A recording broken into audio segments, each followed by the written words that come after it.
You asked earlier about how do we know, what are we doing that's different? So we do have it's either 28 or 25 claims in our patent. Uh-oh. He dropped off after talking about that patent. The patent police. Mic drop right there. I know. Yeah, I mean, what was it? Either 26 or 28. Yeah. Patent police said, "Nope, you're 24, buddy." You're 24.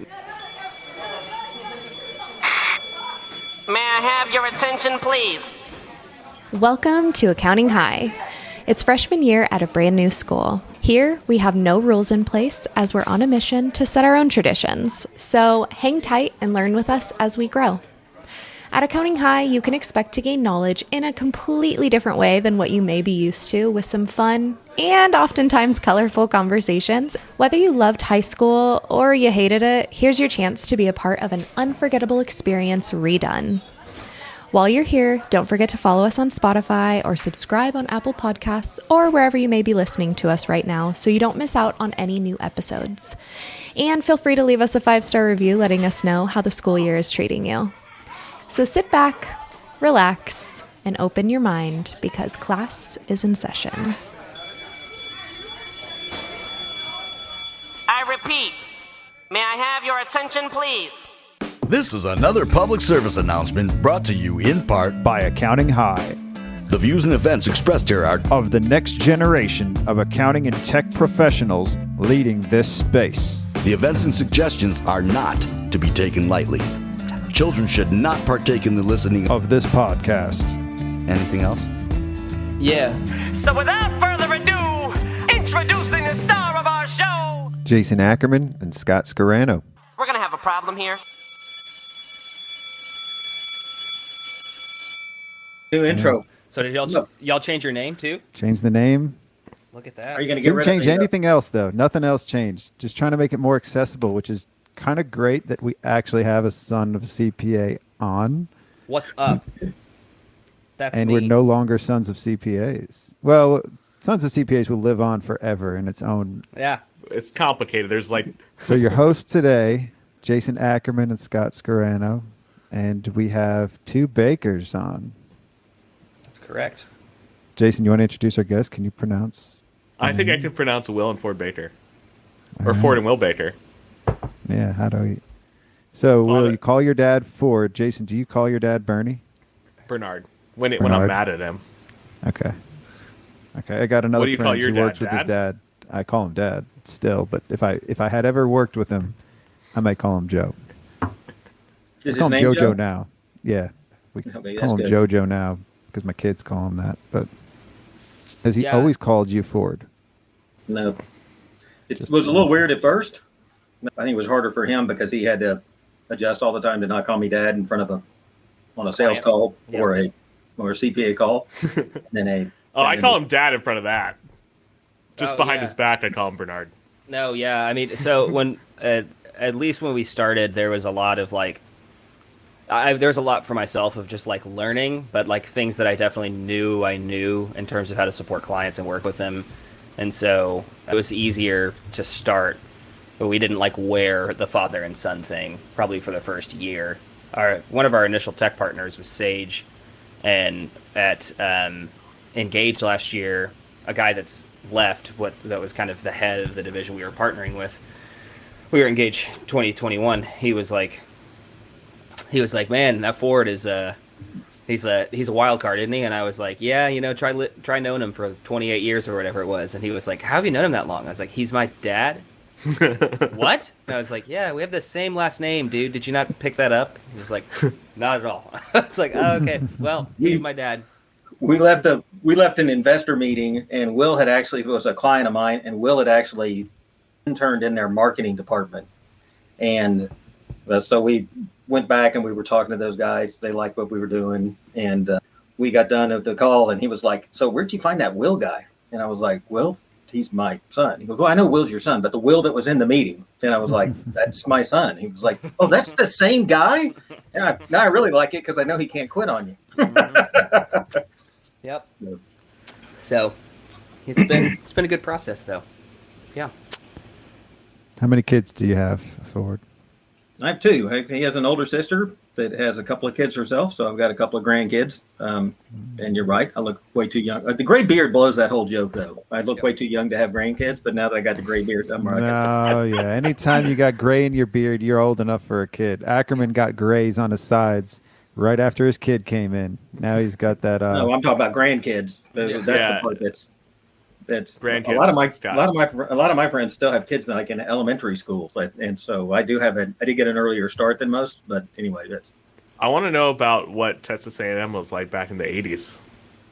Texas A&M back in the 80s was that we were still next year's champion.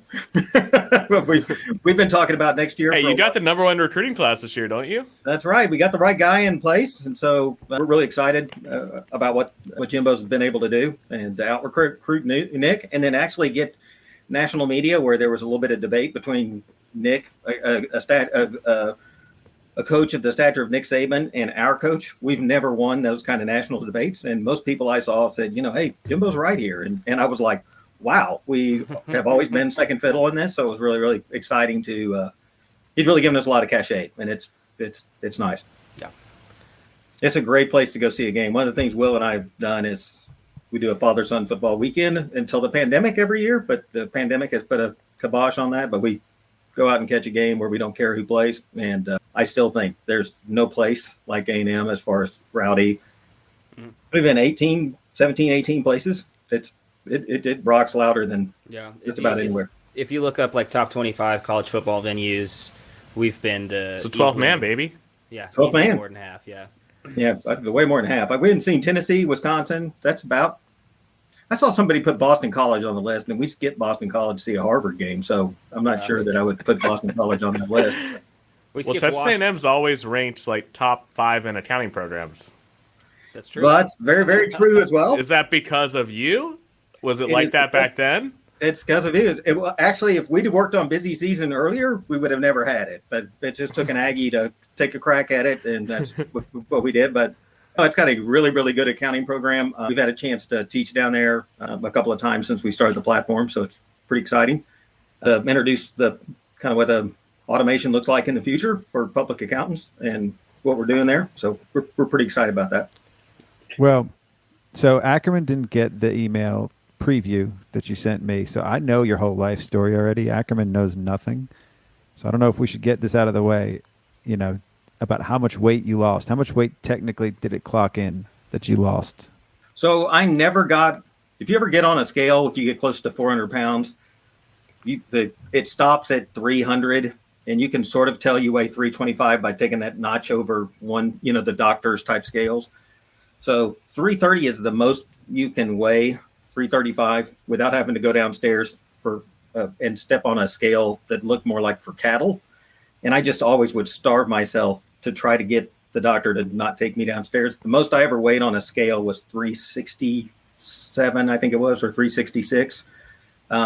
Definitely weighed well north of that before I went in. So I guess I was probably close to 400 pounds. We right 375 a lot, but the most I've ever been on a scale is 367. So that was a journey in and of itself. As a personal journey, obviously. You said Will was one of the main reasons why he went on that journey. Did he instigate that, or was it because he was at a young age? He was. He was actually. I was in college. Were you in college? Yeah, you were in college, and it was after my. It was the summer after my freshman year of college. And they staged a conversation when I got home shortly after tax season in 2012, and talked about a cleanse that they were going to get on. And I listened to a sports radio station here, and there was a cleanse. They sort of knew that I would just kind of jump in. Oh, let's do mine, and they just needed to let me make it my idea, and then I would embrace it. And so we did the cleanse. It was on the ticket here in Dallas, and started. That's when the journey started. At the end of that cleanse, it took about 10 days to actually get everything in for the cleanse. And then you always start something like that on a Monday. I don't know if you guys have never tried to lose weight before, but diets always seem to start on Mondays. I start everything at the beginning of a month. If I'm going to start a new habit or anything, it's always the first day of a month. So we started, it's a 3-week, it was a 21-day body makeover is what it was called. So it was supposed to go from Monday to 3 weeks later on a Sunday. And as I got to the end of that 3-week period, I got frustrated because my glasses quit working. I wore bifocals, and I couldn't read anymore with my bifocals on. And I knew there were new glasses. I knew it was the glasses' fault because I could lift my glasses up and read fine without glasses on. As stupid as that sounds, I didn't realize that my vision had actually improved just because my blood sugar dropped that much.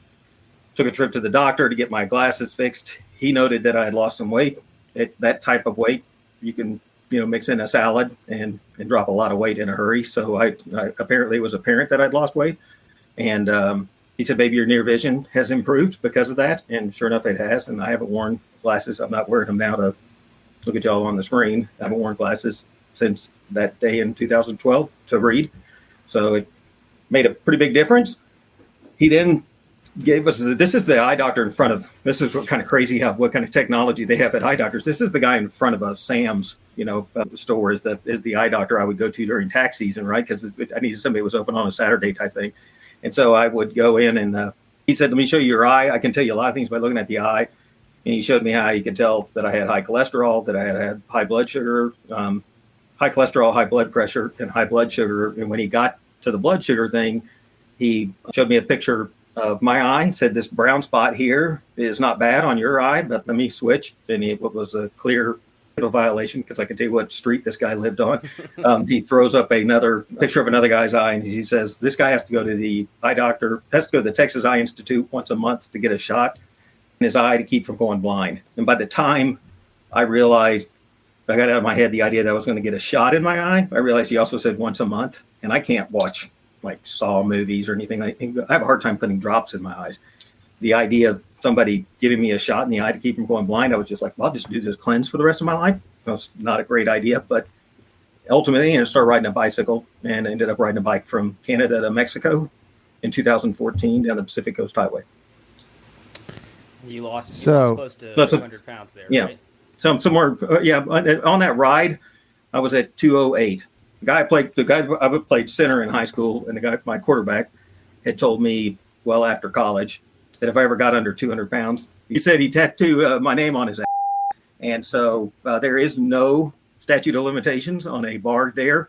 And so we've researched that legally. And so I got to 208. I got him pretty nervous on the Pacific Coast. The COVID has not been super friendly. I'm probably in that 225 range now, but still not 400. Still got out and ride when I can. Before you die, you will tag that out. You will get below 200. That's the goal. I told him, I called him in the middle of it. I was like, I don't know if I'm 100% comfortable with having my name on some guy's ass. Can we put it on your wife's ass? And he was not at all interested in that. And so, well, probably very, very small font. He showed me some things he was thinking about when he was nervous. So anyway, kind of fun. So you blame in the email, you blame tax season for the weight. You say you were sleeping in your office, it was the food. So obviously, it's not tax season's fault. It was your mindset around that, right? So you had that shift. Ackerman is on his way to 300. No, I'm kidding about that. But Ackerman, he grew up in a family that also worked tax season.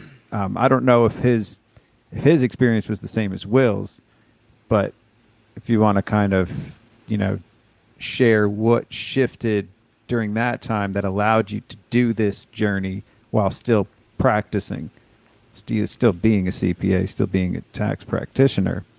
Yeah. You started this toward Ackerman, ended up toward me. I'm just paralleling that. Like, you kind of learned that most of those questions don't make sense. You just kind of take and just answer something.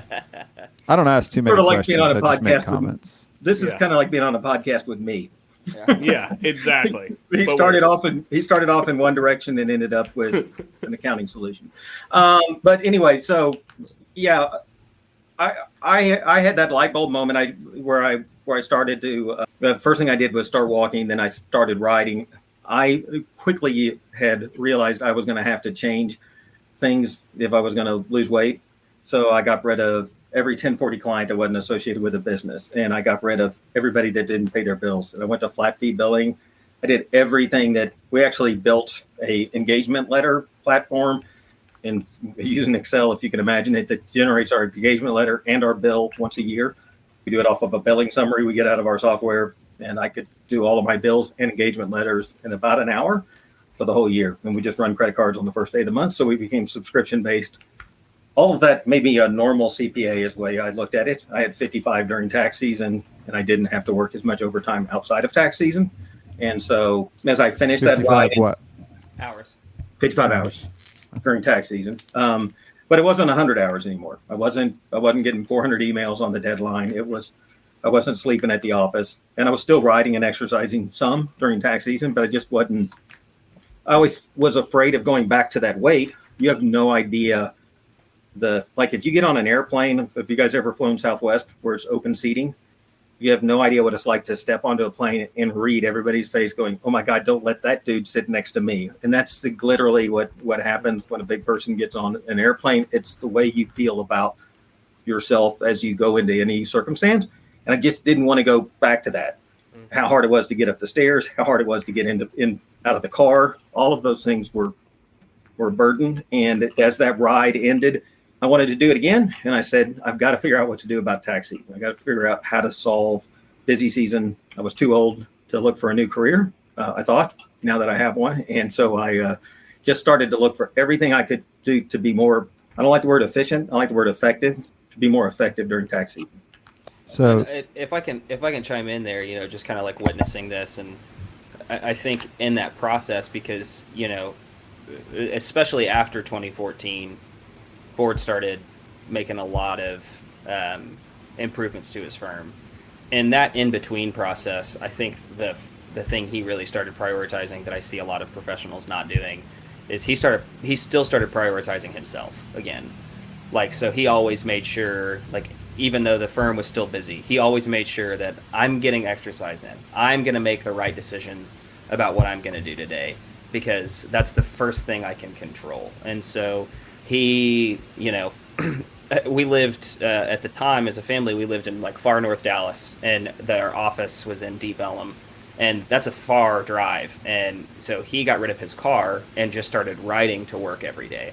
And that's a 30-mile bike ride. And so 23. It's a long bike ride to do every day. You ride 23 miles every day, sometimes there and back. You're gonna do a lot of work for your physical health, period. But that was the thing that, even before he started changing the practice, there was a mindset shift of I got to take care of myself so that I can take care of my clients. I can take care of first and foremost his family, but can't take care of my business and everything like that. Well, if that Southwest flight is going down, whose mask do you put on first? Right? Yep. That's right. That's exactly not the big guys. So when I was all the oxygen. Yeah. No. Right. I know. But, so when I did things at my firm and changed them, I would always say I'm trimming the fat. I mean, you were doing it literally figuratively, but when we say we're getting rid of our 1040 clients, that are 1040 only, working with just business clients, we're changing up a lot of things. We're basically just getting rid of the excess, all the things. Ackerman pushes back on that. He doesn't like that people are getting rid of 1040 clients. He thinks the 1040 client is being we're doing a disservice to the 1040 client by just letting TurboTax take over, by letting the H&R blocks. What do you think of 1040 clients? I think that if we could improve some of the reporting from them, it would be sustainable. But the problem becomes they all believe that they're going to get you this last document. And fortunately, there's nothing else you're doing on April 10th, but they're 1040, and that you should drop that document in, review everything, crank that tax return out. And it just creates too much pressure around the deadline. If I had a bigger firm, I would have a whole room full of people that just did the 1040 part. And but I don't like disrupting in a small firm. I don't like disrupting my workflow. And we do focus on the individual and their owner. So everybody that works on a tax return works on that business return and the owner's tax return. So they see the impact together. Mm-hmm. Yeah. So because that's, 99% of my clients are pass through, but that's what we did. So every individual, a lot of individuals, their mindset is me first, right? They don't care that you have all of these other clients. They want their stuff taken care of first. I mean, it kind of goes with you looking out for yourself first.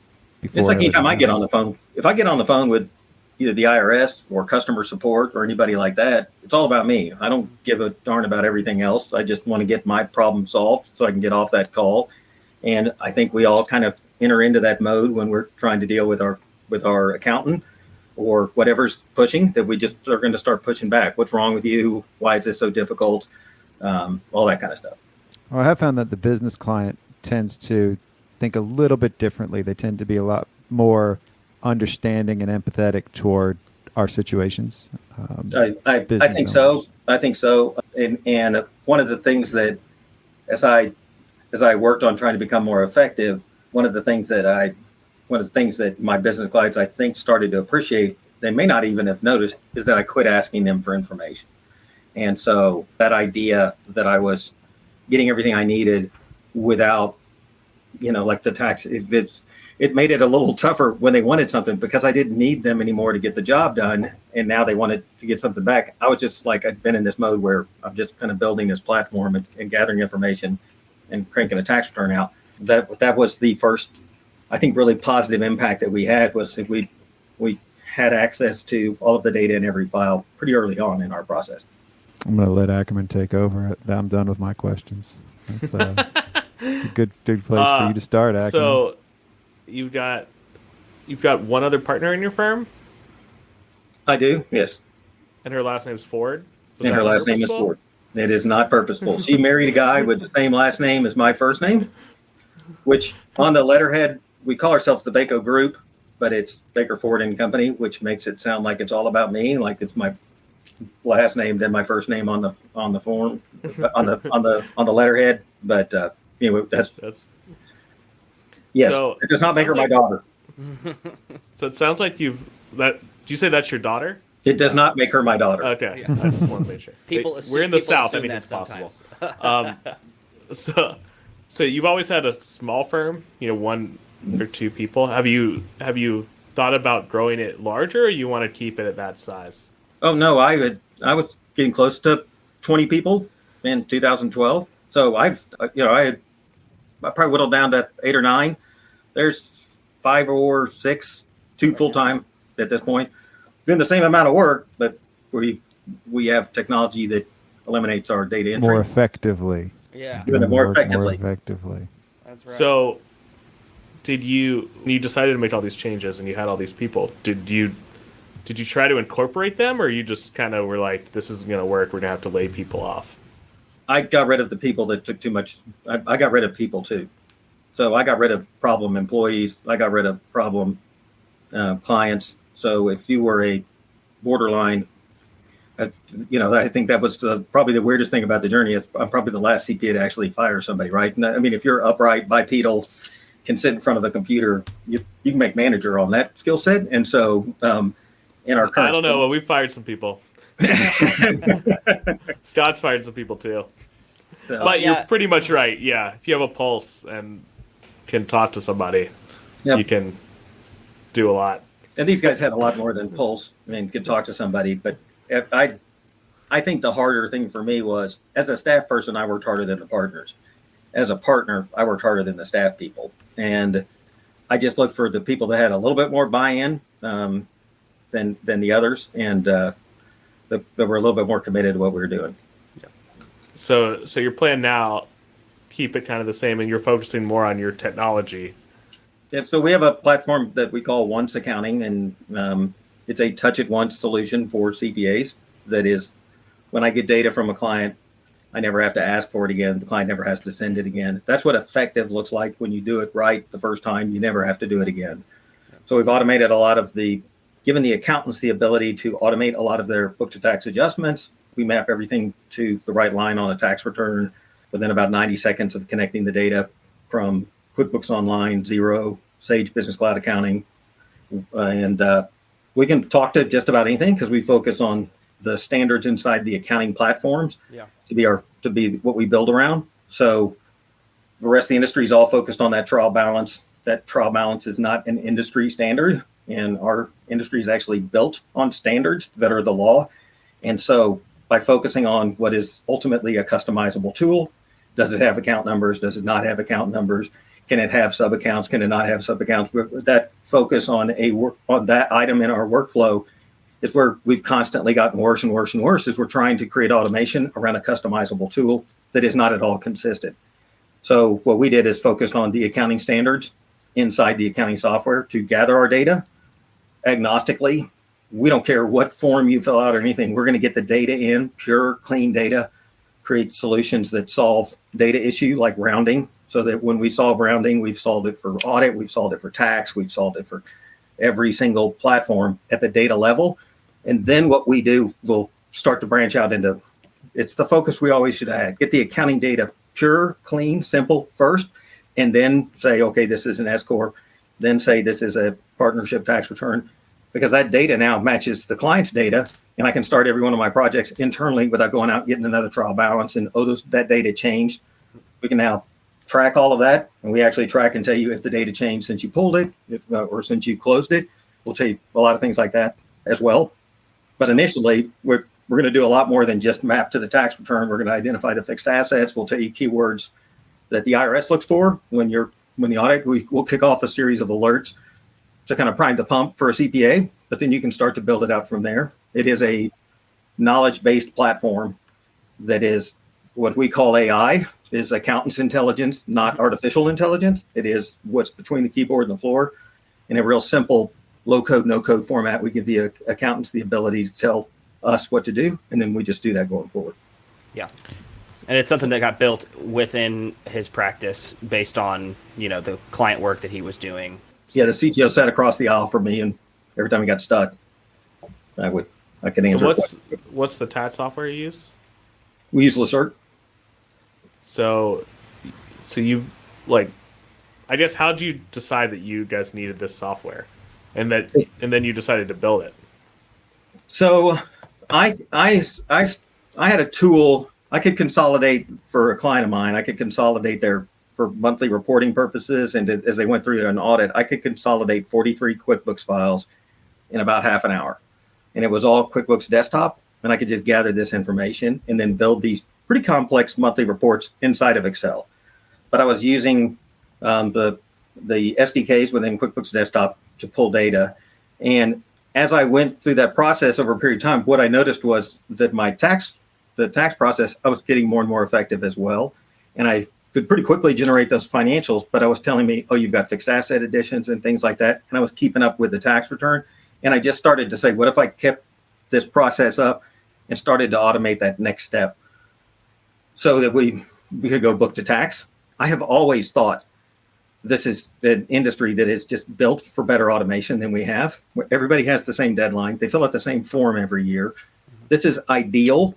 I used to say it was a bad thing that everybody had the same deadline, but it really isn't. As you start to think about it through, this should be an advantage to us. I know right now what's due next April 15th. Why am I not working on it now instead of the 6 weeks before the deadline? And it never made sense to me that it was this complicated.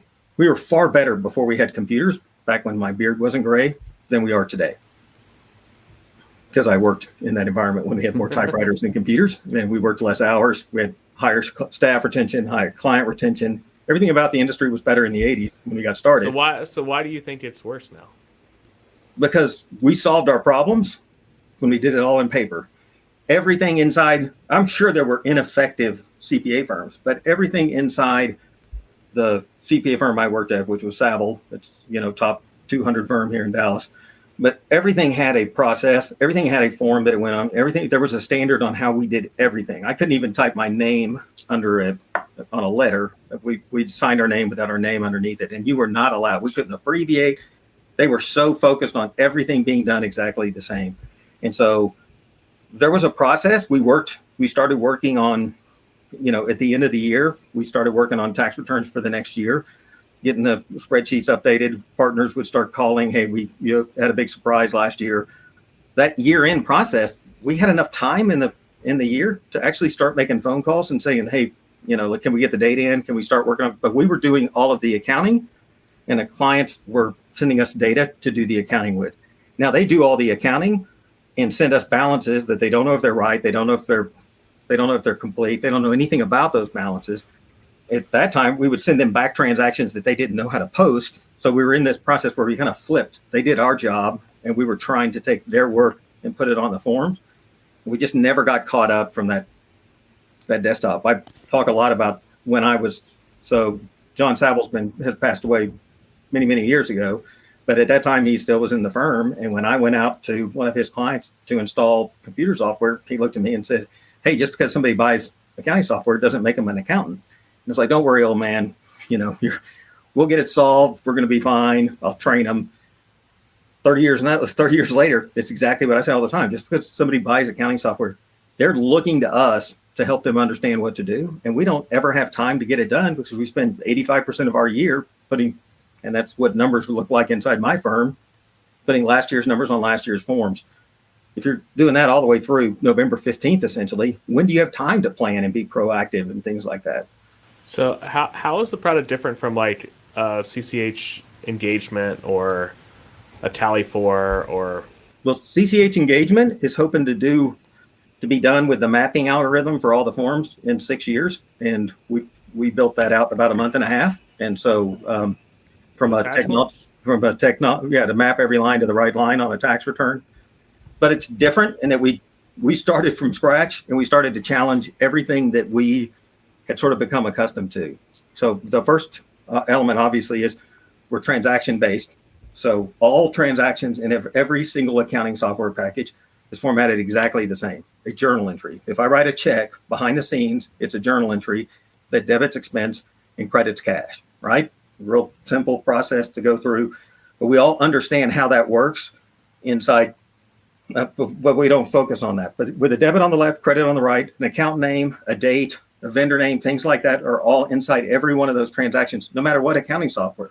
So if I gather that transaction and bring it into one place, I can stack QuickBooks Online, Xero, Sage Business Cloud. I've got a client with about 6 million transactions that on Microsoft Nav.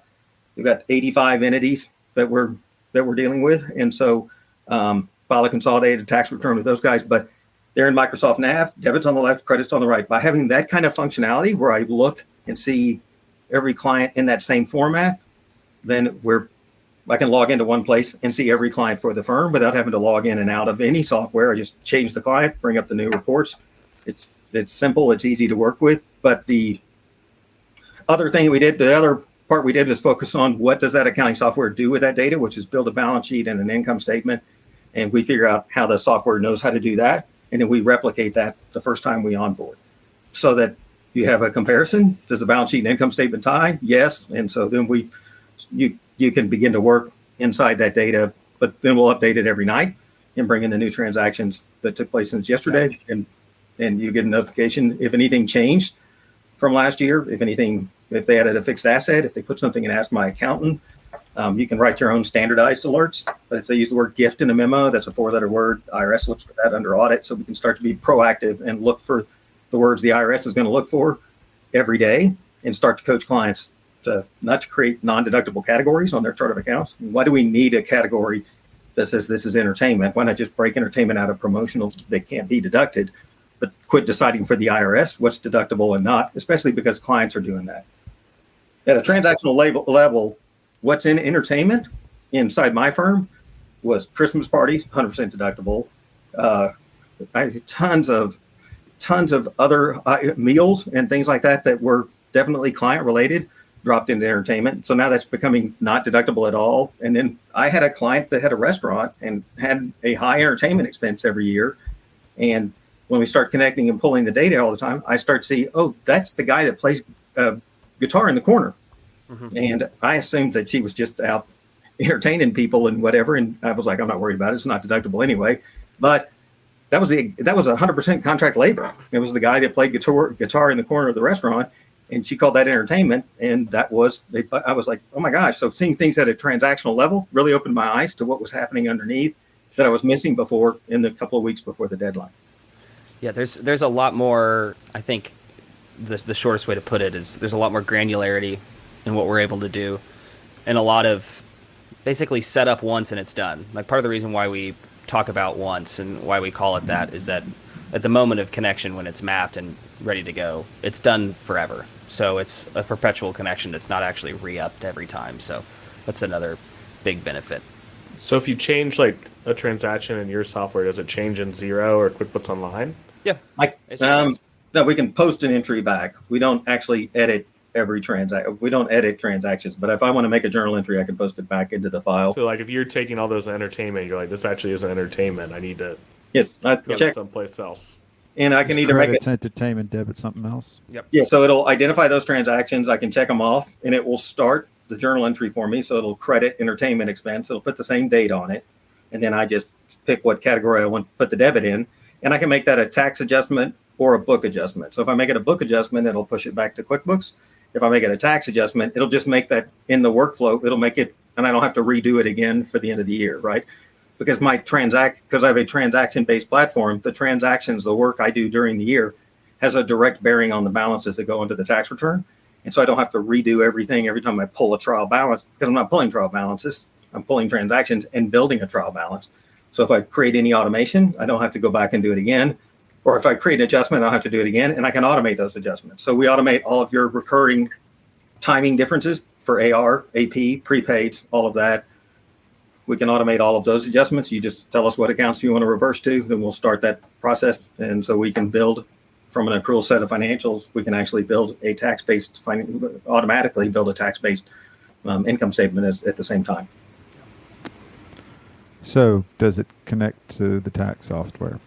It talks directly to, there's no data entry for Lacert. For Lacert? Then we have data feeds, imports into UltraTax. CCH, UltraTax, those other ones. We're working on other platform integrations for like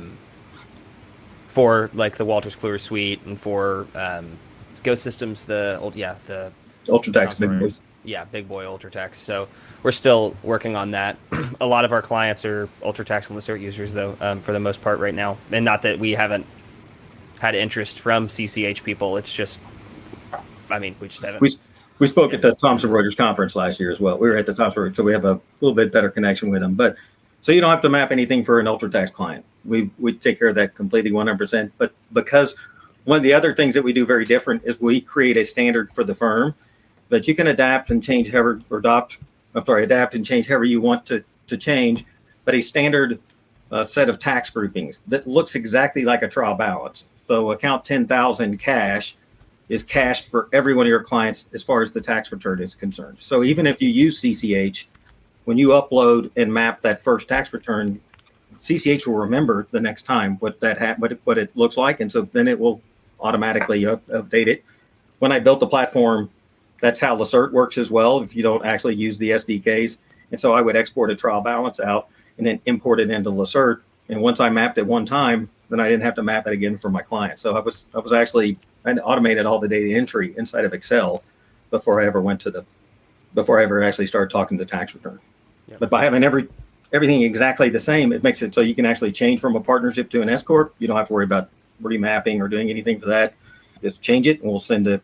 Repairs and maintenance is repairs and maintenance, no matter what form you prepare. That's probably the biggest mistake everybody makes, is that everybody says, I'm going to write an algorithm or I'm going to use machine learning, and here's what I'm going to do for the S corp. Here's what I'm going to do for a partnership. And this is why Wolters Kluwer has taken 6 years, because this is what they're doing. Instead, we brought all the data in and mapped everything into buckets. One reason why Wolters Kluwer may not want to do that is because now I can talk to any software in the world, because every single package looks exactly the same. And so as long as you're mapping to the form. Yeah, exactly. Map into the form, not the platform. Yep. And as with most forms, there's like 5 real categories. Everything else is other anyway. So. Yes. Exactly. And we put it in other, and we put a standard, like professional fees is what professional fees is going to be for everybody. But you have to deal with those kind of one-offs. Advertising is, an other on some forms and not. Schedule C has a lot of things on page 1 that isn't on page 1 for anybody else. So you've got some differences there, but most everything ends up on. But you start with the source, and then you map. You have this different branches. Yeah. So to speak. Yeah. Yeah. Your bridge has the entry points, goes to the middle, and then a few different exits to that bridge. Yep. And you asked earlier about how do we know, what are we doing that's different? So we do have 20, it's either 28 or 25 claims in our patent. Uh-oh.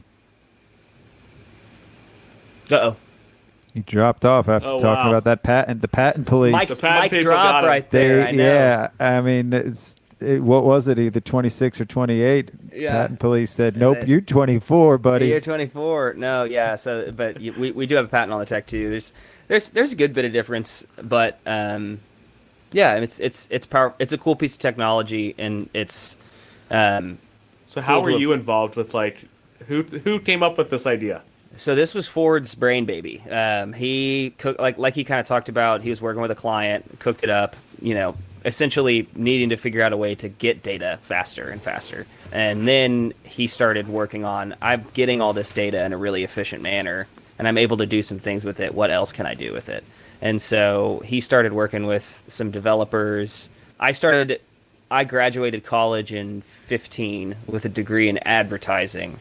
And then pretty immediately went into kind of client services, marketing stuff for a for technology.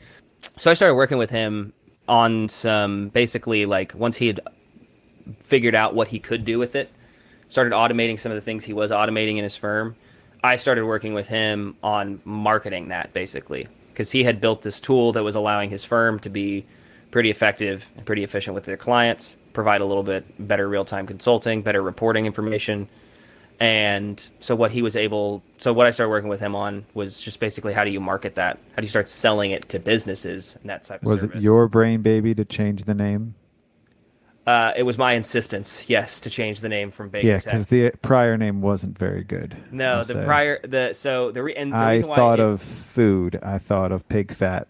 Like. Well, that means that you would have pronounced it the right way at least. Yeah. So the reason why it was called Baco Tech is because his CPA firm was Baco Group, and we were going to sell it as basically. And that got confusing too because I saw the logo of the CPA firm and the logo of this, and it's like, all right, which one is? But yeah, so like bringing. I like Once. Yeah, Once so the reason seems pretty refreshing. Yeah, so the reason why we even hopped into Once was, I came in, and I was like, so that project literally, like I remember at my old company, we were working on that project, and we just called it Baco Tech for the time being, and it was like only planning to upsell, CPA services to businesses. That's what the whole project was for. And then where our relationship with Thomson Reuters started was they picked up a press release that we had helped put together, and that changed the conversation around capital raise. That changed the conversation around the validity of the idea, and so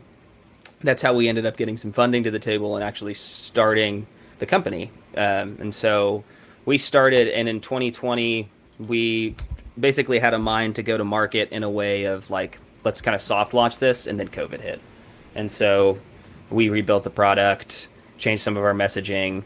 In October of 2021, we finally hired our sales director. And when we were having that conversation, I looked at Ford and I was like, we are not investing in a salesperson and anchoring her with a bad name of a product. And so we started the rebranding process. Like we interviewed her and liked her. Her name's Terry. She's great. We interviewed her. We really liked her. And basically the next day I was like, if we're hiring this girl, we're rebranding.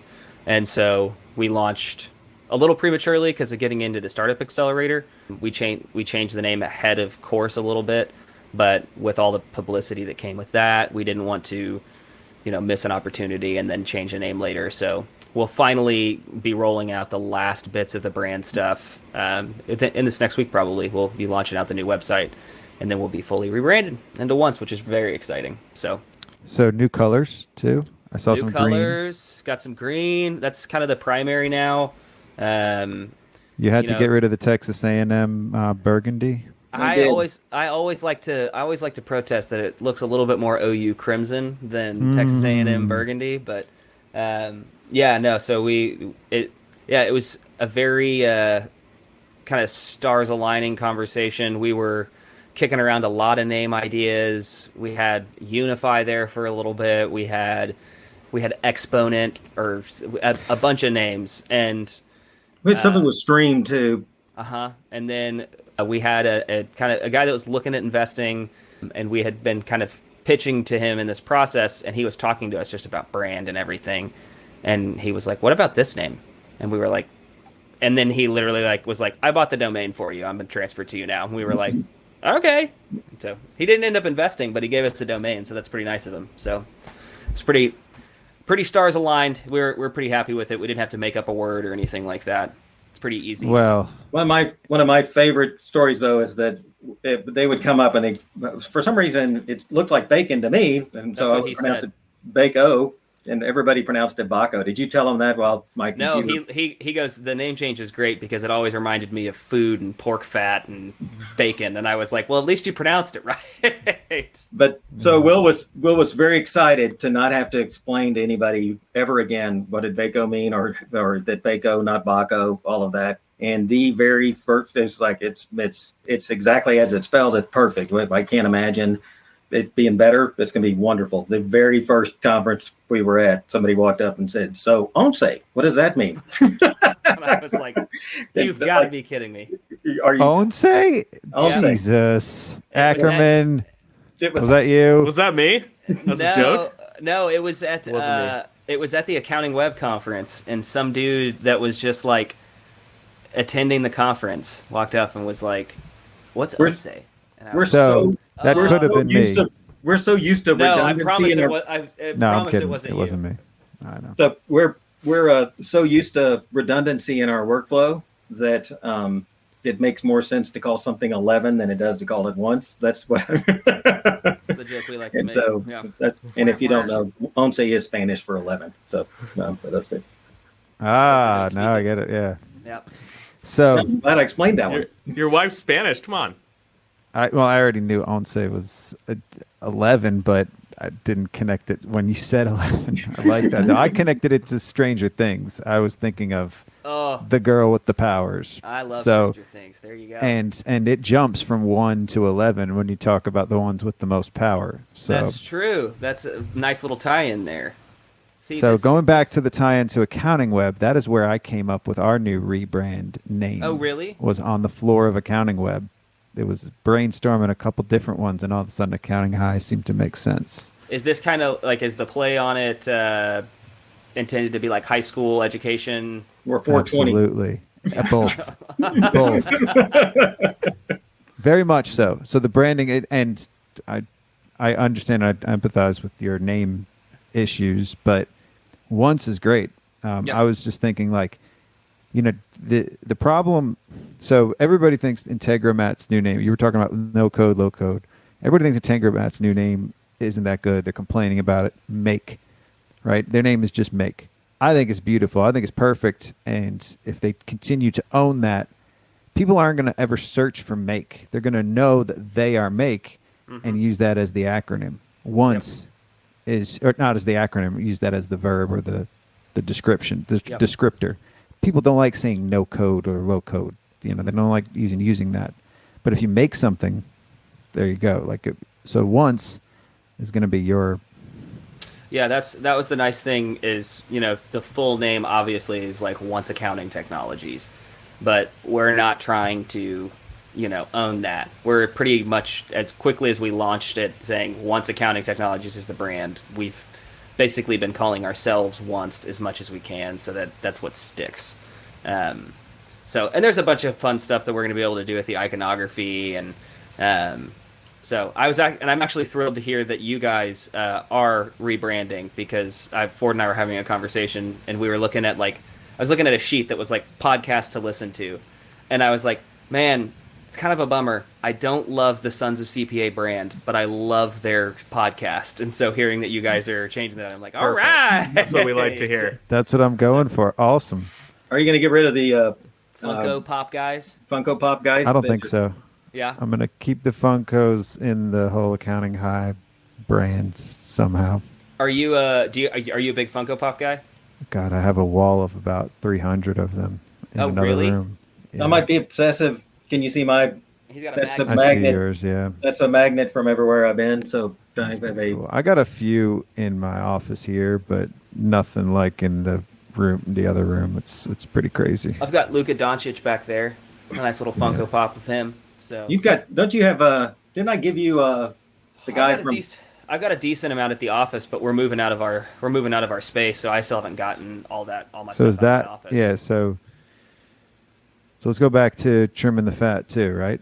I mean, a lot of firms are looking at what they can trim, what they can do differently. Some are moving out of their offices. Some are rethinking the way they have compensation, or rethinking overseas or offshoring. You know, this whole once thing. Are you going to start replacing more, or is it always going to be this solution? Are you going to have other solutions with once? Oh, so we've got once tax, once M&A is very functional. We just don't have a front end around it. We'll have a once CAS solution. We'll have a once audit solution. So again, our space is not going to be to automate to do a random selection. Somebody's already written that software. We just want to feed data in we'll be agnostic to what accounting audit software you use. We'll just, every day we'll pull the data, but you could start pulling, your audit staff could come in and be just assigned, here's the audit transactions that we selected last night, and start the review process on them, where you're reviewing transactions that took place recently instead of last year. And so you're pulling stuff right off the client's desk. I know I started on audit and ended up on tax. People hate the idea of us coming in a year later, taking up a conference room, or just constantly asking for data from the previous year. I get ahead of it and start to identify transactions when they occur. We can still be independent. And so we can gather this data and then start to be a little bit more proactive on every side. Yeah, so we definitely have a mind to, one of the reasons why we like the name Unify was the concept of kind of unifying all of the silos of accounting, CAS, audit, and stopping the process of like, let's solve the problems for the individual verticals in accounting, but like, let's recognize like the data flow problem that we have. But we, where we sit right now is like, essentially like we've got the tax as the MVP, the minimally viable product that works for everybody, and it's what we've built out. And so, where we're at as a company is more like when the right client comes along that wants to start leveraging this for CAS, for audit, for M&A type. By M&A we mean like transaction advisory stuff. So when those people come along, we're excited to see how our tool can be used as a weapon in their arsenal, so to speak. As a tool in their toolkit. As a tool Yes. in the toolkits. And what I am really, really holding out hope for is that we are able to create a little bit of leverage to open up the APIs and get everything, because most CPAs pick a software package. They may have something they really like in a package, but they're going to pick the package that's weakest point is going to knock them up the least. And I had to drop the F-bomb at least once if I was going to be able to cuss on I need to share this with my pastor when we're done. I love enjoying we have him on next. So yeah, nobody's going to listen to an accounting podcast anyway that's going to get offended except for accountants. And so anyway, it is a terrible way to make a decision. Which one is going to, but it's literally what more CPAs will tell us they do. They'll just nod yes. I don't, I may have liked. I think a lot of people are going away from that. That so. Was the if you're stuck in a people are silo, going to best of breed. Yeah. But we've not been able to get Walter Stowers, Thomson Reuters to really open up. They'll never open up. Well, we're hoping that we can start to make a difference, because I hope so too. Because the patent is gonna keep this concept in our space. We're working. Well, it's going to take some disruption on their side. Like QuickBooks, it took Xero to really open up their API, and for them, and it made them so much better. I think for tax, it's going to take the right cloud product that works, that is starting to threaten the two of them. That, like, you guys use Lacert. Why are you not on Intuit Tax Online? Because you can't talk. They've closed the APIs for that. It's totally closed. Yeah. So we have a better solution to go from QuickBooks Online to Lacert Desktop than obviously the Intuit does, but it works better than the platform. Their platform does to go from QuickBooks Online into Lacert. No fucking way. So wait, no, but QuickBooks to ProConnect, does that work? Terribly. Oh Jesus! You can't even at least what we on hear. We've Intuit never Tax Online. You actually can't used even it. import from the desktop. You can only import Yep. from QuickBooks Online. Yep. You can't import an Excel sheet. Yeah. I was talking to a guy at Accounting Web, and he said, he serves the vertical that our product was like client vertical that our product was built for, businesses and their owners. That's all he does, and he does the type of work. And he looked at our product, really liked it, and then I was like, "What system do you use?" And he was like, "ProConnect," and I was like, we literally can't. We can help It's you." so weird because Lacert, they're owned by the same people. So you think obviously Yeah, so they bought Lacert, but They bought Lacert and so Larry Lacert did it right. Larry Lacert's SDKs are wide open, and I can get anything I want out of the software. So you can imagine that we can start, because we're between the keyboard and the floor all the time. I can It start. wasn't Renee Lacert. There's another Lacert. Larry Lacert. Larry Lacert. Larry Yeah. Lacert is the guy that started it in Santa Barbara back in the 80s. He and a group of guys, they ended up moving to Dallas, but they started in Santa Barbara, California. They went to Actually went to- UCSB. I went to high school with one of the guys that was in that group, or not one of the guy's sons that was in that group. So, but Larry Lacert built it wide open. He built what I always thought was the communication tool. It's why I picked it, why I liked it, was it was the most interfaceable, it created the most opportunities for me to interface with clients and to pull data out if I wanted it. And so that's what I liked about it. But then when I started to learn more about importing and how they works on the importing side, I saw some things I could do there.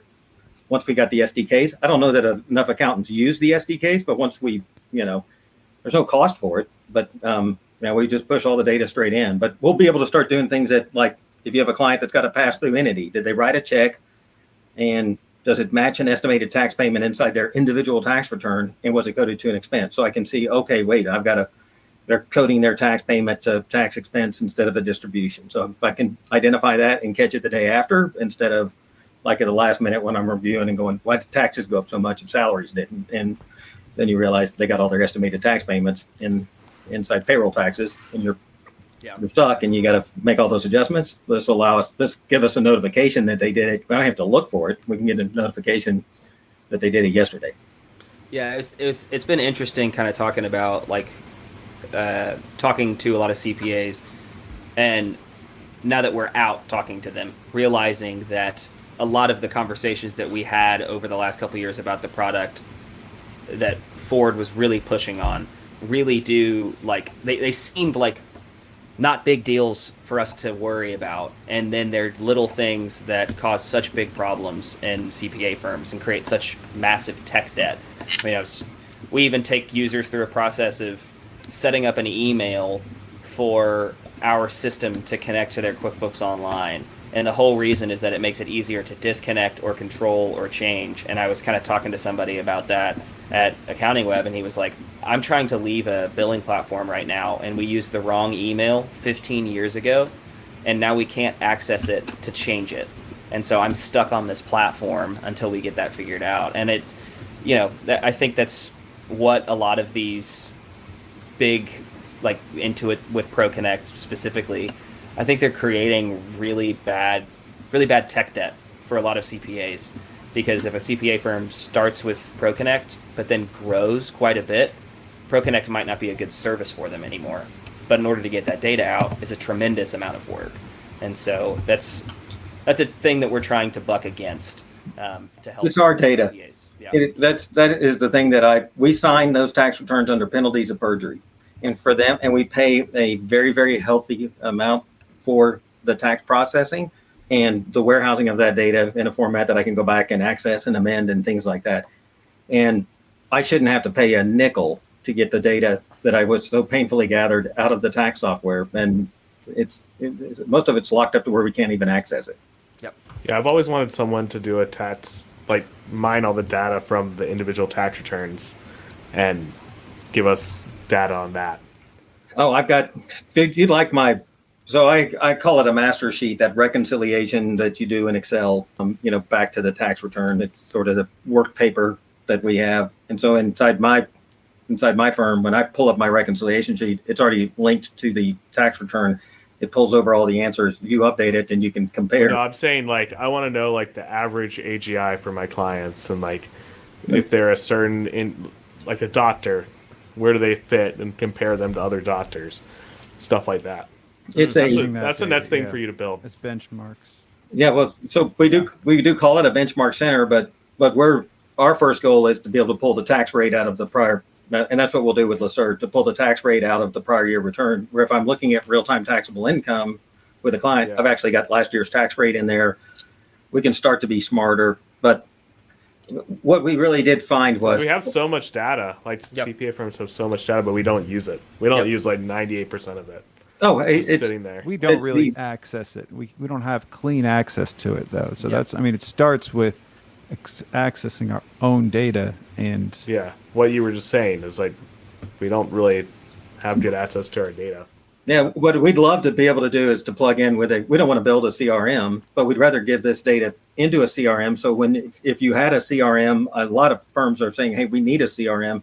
This data ought to be in the CRM. So when you call a client, I can see your income's up for the year. It looks like it's been a while since a bank reconciliation's been done. Can I log on and take care of that? But we probably need to look at a tax plan. You're accumulating a little bit of cash. And that's the conversation you're having real time with data that included yesterday with a client that called.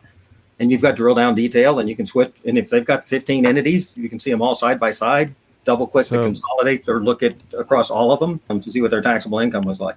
So we're winding back to the start of this conversation where the firm had, the first firm you started at, tax firms, they had it all figured out before tech. And we had this chorus of disruptions happen in the last 10 years, 15 years. Yeah. They really just started.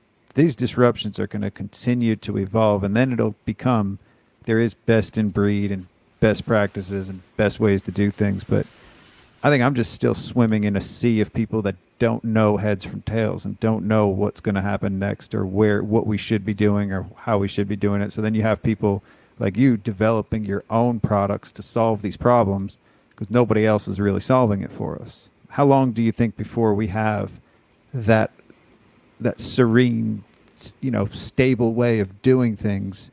This is the way everybody does it. This is the way. There is no the way anymore. We're questioning that with this podcast all the time. Mm-hmm. We don't know. I don't know what the right way is to do things. It's what we do last year, except for it's different for every single client of the firm. And so we don't have a true workflow that is a standard to work off of. But I think that what you'll see out of this with us is that, we'll cut 8 hours off of your tax prep time during tax season because we'll give you the data before. Right. And then the IRS issues some new regulations and some new standards. And then all of a sudden you've just added 2 or 3 more hours back.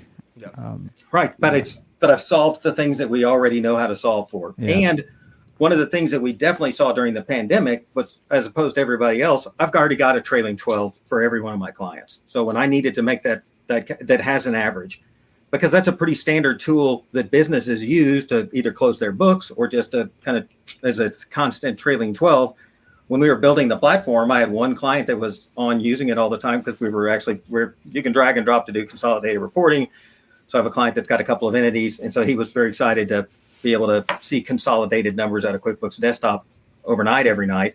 And so when I would get stuck at a deadline, the CTO would call him and what do you need? And he wanted a trailing 12 and we built a trailing 12. So when the pandemic started, I already had a trailing 12 for all of my clients.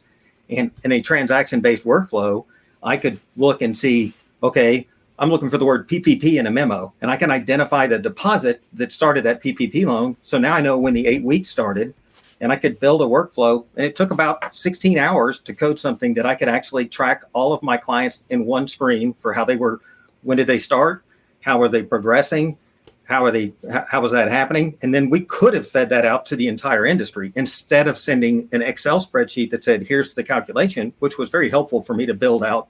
To make it work, I used their Excel spreadsheet, but I actually could have produced it with every one of your clients' data in it.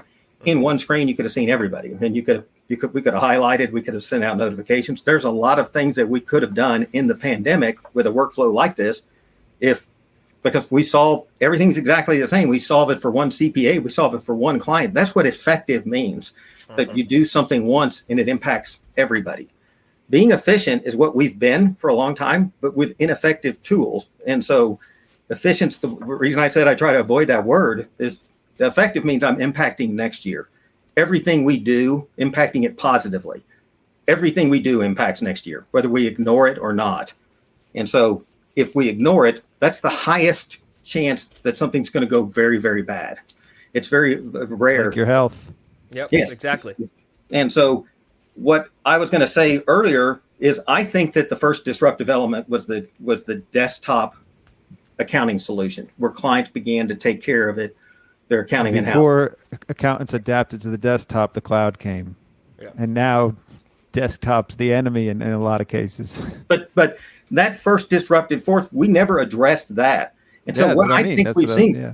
I think what we've seen is an accumulation of a problem that keeps getting worse and worse, and we keep stacking new things on it. That's why it never gets better. It's because It's called the app accountants- stack. You just stack What do we more do? apps on top of it to fix this next derivative problem. But Well, and but as far as how we conquer the problem, we're going to go pull a trial balance from a client 3 weeks before the deadline. That isn't going to automatically map to the tax return next year for the first time if it hasn't mapped automatically. So we're still going to have the same issues.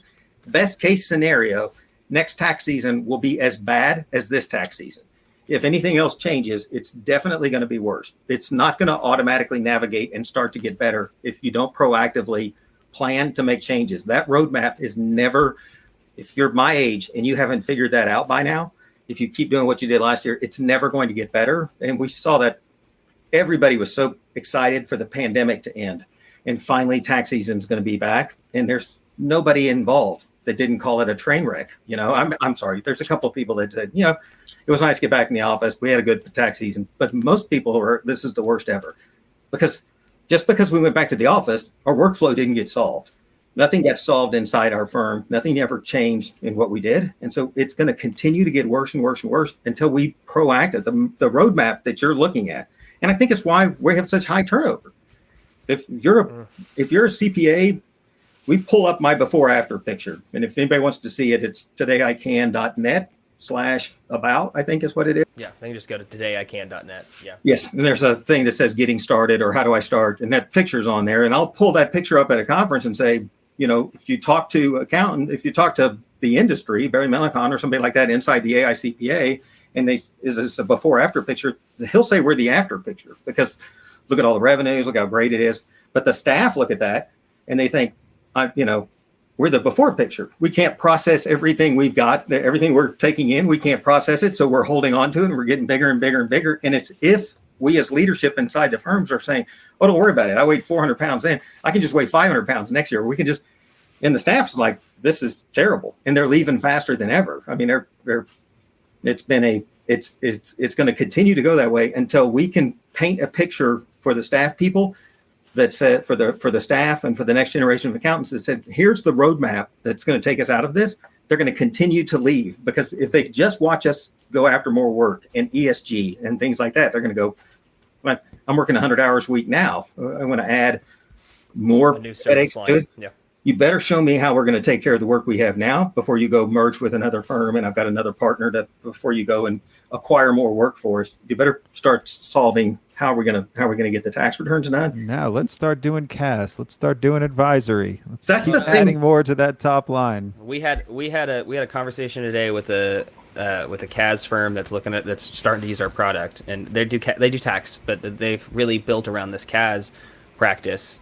And I told him, I was like, you know, CAS was the AICPA's way of tackling this, you know, bloatedness. Throw more people at it. I was like, but now you're running out of people, and We're running out of the sides of the planet. We had better hope that there's intelligent life out there because we're going to not have anybody else to outsource to on this planet just to handle that's the thing that doesn't make any sense. And the part that, you know, it's like we've gone to the entire planet to take care of the accounting for one country. What's going to happen if their economies start to catch up? I mean, why is this such a massive problem? Nobody wanted to do CAS work 15 years ago. It was bookkeeping. And that's what, and now they're telling us It was write up, it was bookkeeping, and now it's CAS. But if I do the bookkeeping inside the firm, if I'm CAS, and especially if I outsource it, and a client calls me tomorrow and says, hey, I'm looking at this transaction y'all posted yesterday. What happened? And I got to log in. I'm charging them for this. They believe I should know more about it, but there's no difference between my bookkeeper on the other side of the planet and the bookkeeper that they used to use, where we don't know we don't have any real way to audit what they did yesterday or to check what they did yesterday, and we're not taking responsibility for it. We're just going to do more work because it's like our solution provider said, oh, well, we can't do anything about that. You guys are going to have to do more work if you want to be proactive. It just doesn't make that whole logic doesn't make any sense to me. And so I never was one to embrace it. I never wanted to enter every check. I never wanted to do any of that.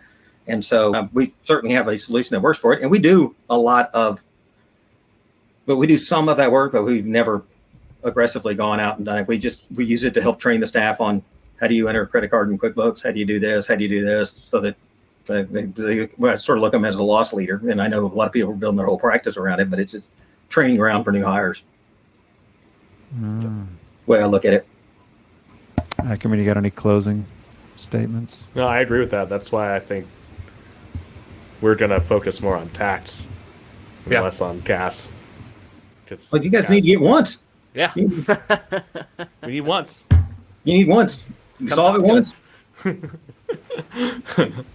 Exactly. This is a platform that's very difficult to sell to somebody what you do in 5 minutes. That's probably the depth of which. Well, to me, it seems like, we use financial prep. It seems like it's financial prep, but what's nice about it is has some intelligence to tell you, like, you need to look at some underlying data. Yeah, But I can sell it to you in a few statements. It's the book to tax bridge that you don't have already. Yeah, but that's financial prep. Financial prep is a book to tax bridge. What you guys do is you guys pull into each individual data and you have some intelligence underneath that. It's a smart book to tax bridge. It's a smart bridge. We can say it's easy to sell, but I saw a thing on tax Twitter today that was someone saying, I'm so glad I don't work in the software industry for accounting anymore because it is absolutely soul killing. And it is true. It is one of the hardest industries to sell into. So we can wrap it as many ways as we want, but speaking of wraps and sales, I've been doing wraps for our ads because I need to make them more interesting so accountants will listen to them. Yep. So I got two of them that I did. Yeah. I did one for Giraffe and one for Dark Horse. Maybe I could do a once one day. Yeah, well, I'm your guy, man. Send me your marketing write up, and I'll get with you. I mean, we'd love to.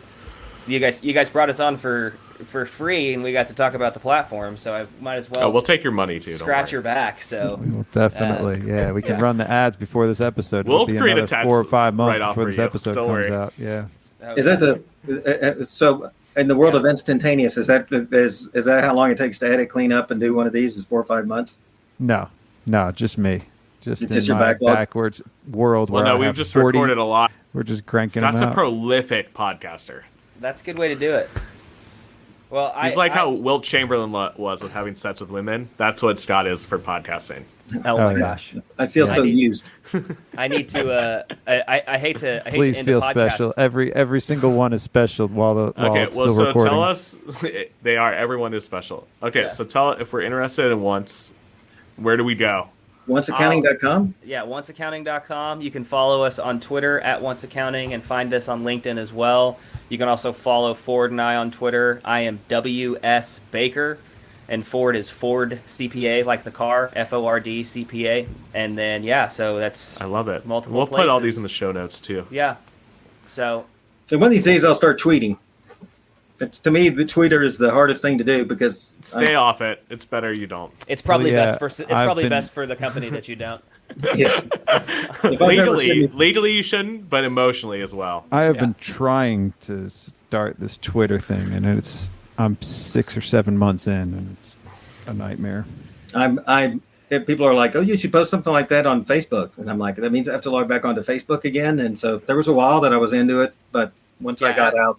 After Accounting Web, I got on Twitter for work because I was like, all right, this seems like a good place to just kind of understand content, what the industry is doing. And then a bunch of my friends followed me and pretty quickly were like, is all you're going to talk about and tweet about accounting stuff? And I was like, it's going to be a lion's share of it. And they all unfollowed me. So I love it. Well, it was great having you guys on. Yeah, thanks for the time, guys. We'll check out the software and take care.